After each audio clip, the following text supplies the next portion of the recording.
Le printemps était enfin arrivé, et dans une clairière fleurie, un lapin espiègle nommé Coco se préparait pour le jour le plus attendu de l'année, la grande chasse aux œufs de Pâques.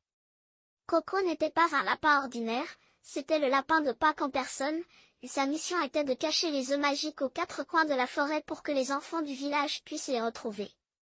Dès l'aube, Coco s'équipa de son panier en osier rempli d'œufs aux couleurs éclatantes. Il bondit joyeusement à travers les champs de fleurs et les sous-bois, déposant ses trésors derrière les buissons, sous les champignons et au creux des troncs d'arbres. Mais cette année, une surprise l'attendait. Alors qu'il cachait un œuf doré sous une grande marguerite, il entendit un petit cri. En se retournant, il aperçut une petite souris grise aux yeux ronds comme des billes. « Coco! Je suis Mia. Un énorme corbeau a volé l'un de tes œufs magiques et il l'a emporté dans son nid au sommet du grand chêne. » Coco fronça les sourcils.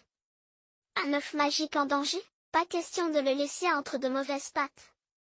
Il remercia Mia. Sans perdre une seconde, il se mit en route vers le grand chêne. L'arbre était immense, et le nid du corbeau se trouvait tout en haut. Coco savait qu'il ne pouvait pas grimper seul. Heureusement, il rencontra Gustave l'écureuil, qui accepta de l'aider. « Grimpe sur mon dos, Coco, et accroche-toi bien, » dit Gustave. Grâce à son ami, Coco arriva au sommet de l'arbre en rien de temps. Le corbeau, un grand oiseau noir nommé Baltor, gardait l'œuf précieusement dans son nid. « Pourquoi as-tu pris cet œuf ?» demanda Coco d'une voix douce.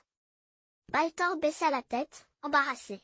« Je voulais juste un peu de magie pour rendre mon nid plus beau, » expliqua-t-il tristement. Coco sourit et eut une idée. « La magie des œufs de Pâques est faite pour être partagée. Viens avec moi, et nous décorerons ton nid avec des fleurs et des rubans colorés. » Ému par la gentillesse du lapin, Baltor rendit l'œuf et suivit Coco. Ensemble, avec l'aide de tous les animaux de la forêt, ils décorèrent le nid du corbeau de 1000 couleurs.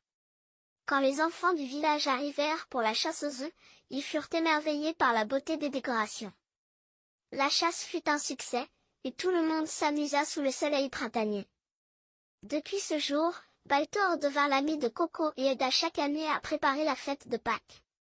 Et Coco, fier de sa mission, continua d'apporter joie et magie à chaque printemps, aux enfants comme aux animaux de la forêt. C'est ainsi que Coco et ses amis célébrèrent la plus belle chasse aux œufs enchantés que la forêt ait jamais connue.